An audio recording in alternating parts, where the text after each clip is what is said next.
আসসালামু আলাইকুম, সবাইকে স্বাগত জানাচ্ছি বিডিটিভির সর্বশেষ নিউজ আপডেটে। আপনাদের সাথে আছি আমি সাদিকুল ইসলাম।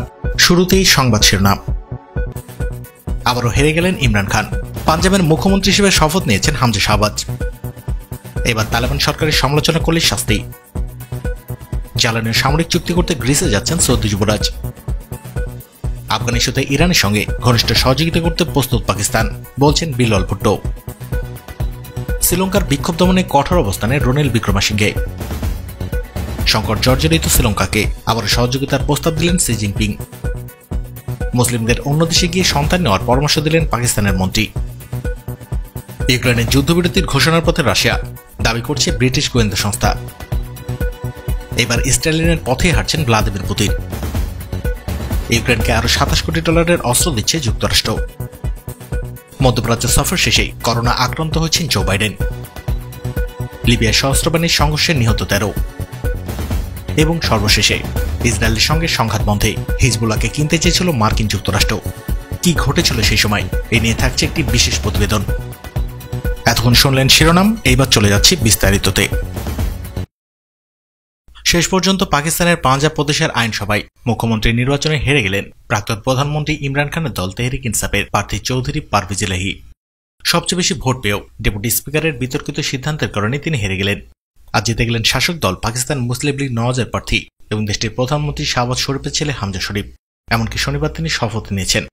জানা গেছে 371 সদস্যের পাঞ্জাব প্রাদেশিক আইনসভায় শুক্রবার ভোটাভুটিতে পাকিস্তান প্রধানমন্ত্রী শাহবাজ শরীফের ছেলে হামজা শরীফ পেয়েছিলেন 179 ভোট, আর তার প্রতিদ্বন্দ্বী ইলাহি পেয়েছিলেন 186 ভোট।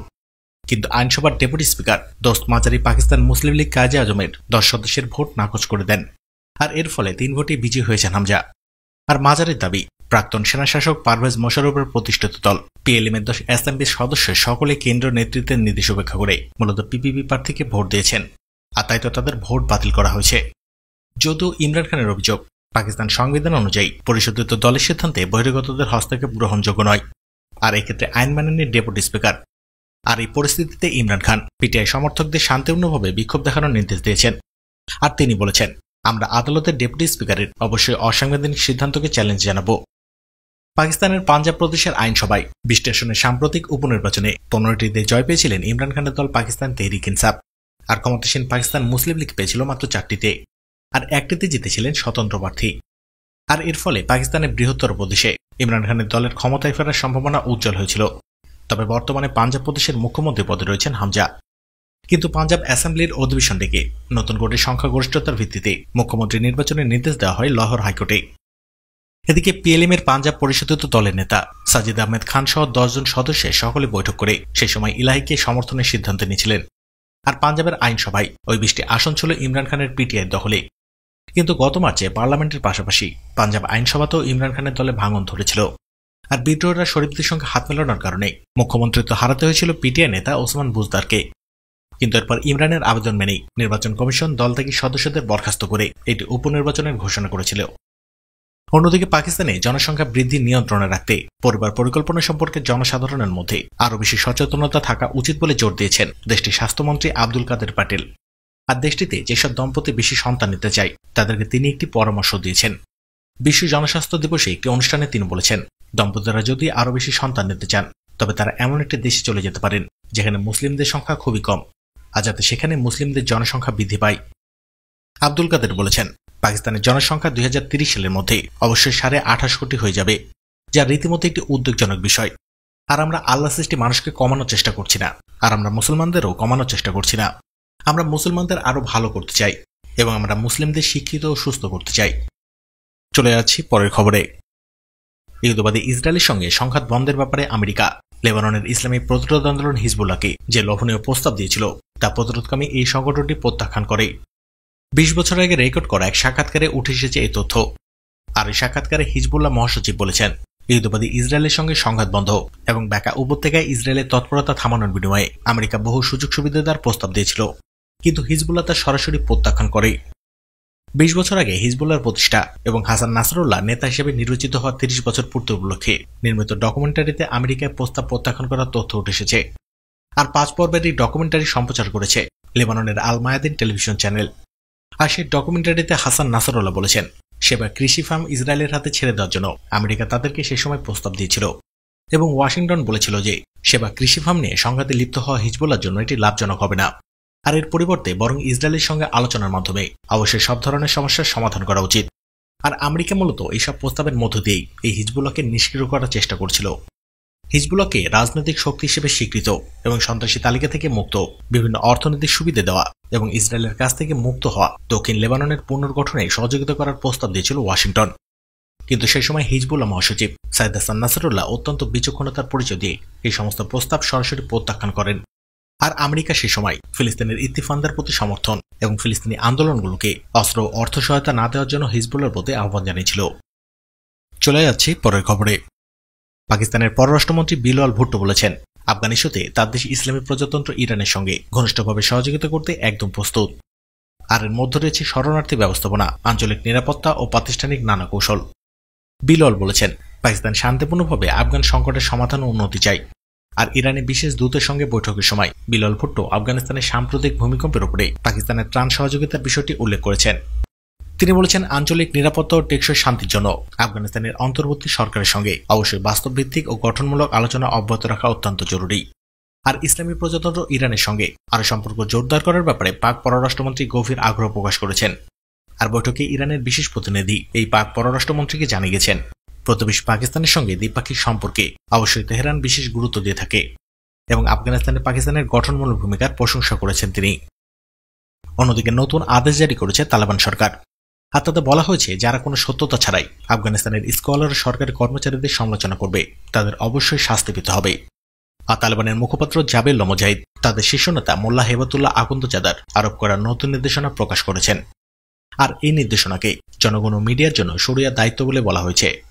আর সর্বোচ্চ নেতা আকুন্দজাদার নতুন এই আদেশ নির্দেশনা অনুযায়ী তালেবান সরকারের কর্মচারী কর্মকর্তার বিরুদ্ধে জনসাধারণকে অপ্রয়োজনীয় অভিযোগ বন্ধ করতে বলা হয়েছে।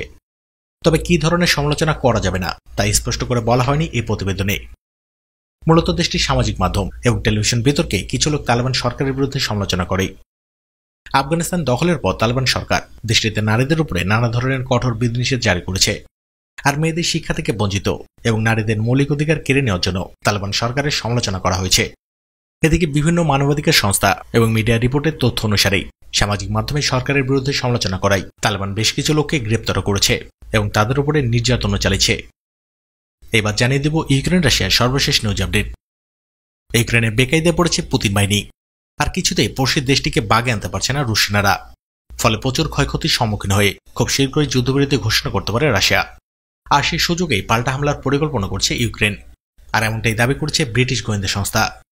তারা বলেছেন, ইউক্রেনের প্রেসিডেন্ট ভলোদিমির জেলেনস্কিকে রীতিমতো সরাতে চেয়েছিল রাশিয়া, তবে সেই লক্ষ্য পূরণ হয়নি। আর এটি পুতিন বাহিনীর জন্য বিরাট একটি ব্যর্থতা। আর আমরা মনে করি পুতিনের বাহিনীর দম ফুরিয়ে যাওয়া জোগাড় হয়েছে। আর এটাও মনে করা হচ্ছে আগামী কয়েক সপ্তাহে ইউক্রেনের সেনা পাঠাতে রীতিমতো অসুবিধায় পড়বে রাশিয়া। আর কোনোভাবে যুদ্ধ থামাতে হবে তাদের। আর ঠিক সেই সময় ইউক্রেনেরা পাল্টা আঘাত আনবেন, কারণ তাদের মনোবল এখনো তুঙ্গে। আর পাশাপাশি প্রচুর সংখ্যক অস্ত্র পাচ্ছে ইউক্রেন। ব্রিটিশ গোয়েন্দা সংস্থা আরও দাবি করেছে, বিভিন্ন ইউরোপীয় শহর থেকে সম্প্রতি 400-র বেশি রুশ গোয়েন্দা কর্মকর্তাকে বরখাস্ত করা হয়েছে। আর পাশাপাশি গ্রেপ্তার হয়েছেন বহু ছদ্মবেশী গোয়েন্দা। তবে বিশ্লেষকদের মতে ব্রিটিশ গোয়েন্দা সংস্থা যতটা আশা করছে, পরিস্থিতি ততটা কিয়েভের পক্ষে নয়। কারণ এখনো যুদ্ধ চালিয়ে যাওয়ার মতো প্রচুর রসদ রয়েছে রুশ সেনার। আর তেল ও গ্যাস রপ্তানির টাকায় আরও দীর্ঘদিন লড়াই করে যেতে পারবেন রুশ প্রেসিডেন্ট ভ্লাদিমির পুতিন। আর একই সঙ্গে আমেরিকা ও পশ্চিমের দেশগুলো থেকে আসা এই অস্ত্রগুলো পর্যাপ্ত নয় বলে একাধিকবার অভিযোগ করে আসছে কিয়েভ। অন্যদিকে ইউক্রেনকে আরও $27 কোটি বাড়তি অস্ত্র সহায়তা ঘোষণা করেছে মার্কিন যুক্তরাষ্ট্র। আর এর আওতায় থাকবে মধ্যম পাল্লার রকেট সিস্টেম এবং অবশ্যই ট্যাকটিক্যাল ড্রোন অন্তর্ভুক্ত থাকবে। তবে রাশিয়া বলছে, আমেরিকা ও পশ্চিমার যেসব দেশ ইউক্রেনে তাদের অস্ত্র পাঠাবে সেগুলো অবশ্যই রাশিয়ার সেনাদের জন্য বৈধ লক্ষ্যবস্তু হিসেবে গণ্য হবে। মস্কো আরও বলেছে, পশ্চিমা অস্ত্রের চালান হবে তাদের প্রধান লক্ষ্যবস্তু। পুতিন ইউক্রেনকে যতটা দুর্বল করার চেষ্টা করছেন, ঠিক ততটাই চেষ্টা করছেন পশ্চিমাদের সঙ্গে দেশটির সম্পর্ক জড়ানোর আকাঙ্ক্ষা ধরিসাতের। আর তিনি ইউক্রেনের ততটা ভূখণ্ডই দখলে নেবেন যতটা নিজের কবজায় ধরে রাখতে পারবেন বলে মনে করেন। আর ইতিহাস বলছে, পুতিনের আজকের এই নীতির সমান্তরাল অবশ্যই সোভিয়েত জমানার সেই নীতি। আর ইউক্রেন শুধু ইউক্রেন বলেই রুশ প্রেসিডেন্টের কাছে গুরুত্বপূর্ণ নয়, মূলত গুরুত্বপূর্ণ এই কারণে যে দেশটি পশ্চিমা বিশ্বের সঙ্গে সম্পর্ক যুক্ত হতে চায়। আর এই পশ্চিমা বিশ্ব মানেই যুক্তরাষ্ট্রের নেতৃত্বাধীন ইউরোপীয় দেশগুলোর জোট, যা পুতিনের ভাষায় দ্য ইউরো আটলান্টিক ওয়ার্ল্ড। আর স্টালিন বা তার উত্তরসূরিদের মতো পুতিনের নীতিও কেবল তখনই মুখ থুবড়ে পড়বে যখন তাকে পরাস্ত করার মতো চূড়ান্ত সামর্থ্য এবং নিজেদের মধ্যকারকে তুলে ধরতে পারবে পশ্চিমারা। আর নিজেদের পূর্ব ও দক্ষিণাঞ্চল ফিরে পেতে ইউক্রেনীয়দের অবশ্যই দীর্ঘমেয়াদী লড়াই চালিয়ে যেতে হবে এবং ইউরোপের কাছ থেকে বিপুল পরিমাণ সামরিক ও আর্থিক সহায়তা পেতে হবে। তবে এখন পর্যন্ত যতটা করেছে যুক্তরাষ্ট্র, তাতে ধারণা করা হচ্ছে ইউক্রেনকে দেওয়া সহযোগিতার বড় কোনো অংশ তার আর হবে না। আর এখন তুরুপের তাস হিসেবে ইউক্রেনের হাতে রয়েছে মাত্র একটি পদ, আর সেটি হল ইউরোপীয় ইউনিয়নের সদস্য পদ। আর দেশটিকে শক্তিশালী করার অন্যতম উপায় এটি। যদিও ইউ নেতারা এর মধ্যে বিষয়টির ইঙ্গিত দিয়েছেন, তবে এই প্রক্রিয়া ধীরগতি বলে পরিলক্ষিত হচ্ছে। চলে যাচ্ছি পরের খবরে। সম্প্রতি করোনা ভাইরাসে আক্রান্ত হয়েছেন মার্কিন প্রেসিডেন্ট জো বাইডেন। এদিকে হোয়াইট হাউসে বাইডেনের ব্যক্তিগত চিকিৎসক জানিয়েছেন তার অবস্থার উন্নতি হয়েছে, আর তার ব্লাড প্রেশার স্বাভাবিক থাকা সহ বিভিন্ন ধরনের সমস্যা কমে এসেছে। মধ্যপ্রাচ্য সফর শেষে ফিরে আসার 4 দিন পর প্রেসিডেন্ট বাইডেনের শরীরে করোনা ভাইরাস শনাক্ত হয়েছে। আর মধ্যপ্রাচ্যে তিনি ইসরায়েল, ফিলিস্তিন ও সৌদি আরবের নেতাদের সঙ্গে সাক্ষাৎ করেছেন। আর তিনি মধ্যপ্রাচ্যে ইসরায়েল, ফিলিস্তিন ও সৌদি আরবের নেতাদের সঙ্গে সাক্ষাৎ করেছেন। আর এই সফরে সর্বশেষ কয়েকটা আরব দেশের নেতাদের সঙ্গেও তিনি একটি সম্মেলনে যোগ দিয়েছিলেন। এদিকে সৌদি যুবরাজ মোহাম্মদ বিন সালমান আগামী 26 জুলাই গ্রিস সফরে যাচ্ছেন। আর গ্রিসের পররাষ্ট্র মন্ত্রণালয় শুক্রবার বলছে 2018 সালে সৌদি সাংবাদিক জামাল খশোগি হত্যার পরেই কোনো ইউরোপীয় দেশে প্রথম সফরে আসছেন যুবরাজ সালমান। আর মন্ত্রণালয় থেকে বলা হচ্ছে গ্রিসের প্রধানমন্ত্রী ও যুবরাজ সালমানের মধ্যে একটি দ্বিপক্ষীয় চুক্তি স্বাক্ষর করা হবে। তবে এছাড়া বিস্তারিত আর কিছু জানানো হয়নি।